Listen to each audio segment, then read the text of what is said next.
Pumasok ka na lang. Wala ka rin namang kwenta sa bahay. Ma,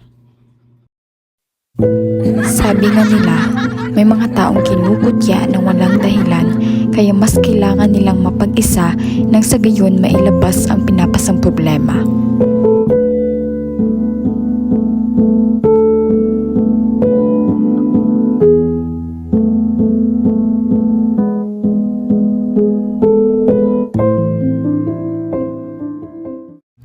Naranasan mo na bang maging totoo sa isang tao pero niloko ka lang pala?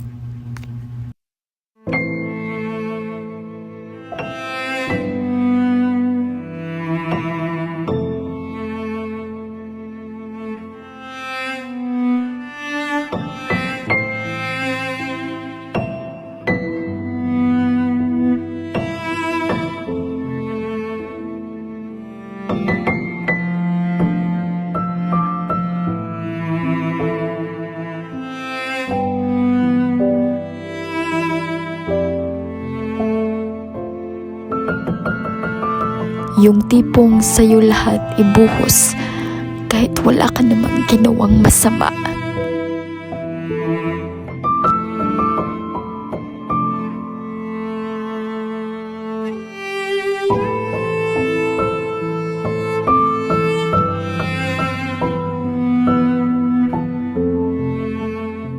Walang tigil ang takbo ng aking puso't isip hanggang sa Akala nyo ba ang kapangyarihan ay nasa iyo? Sino ba kayo? Ma'am? Ma'am?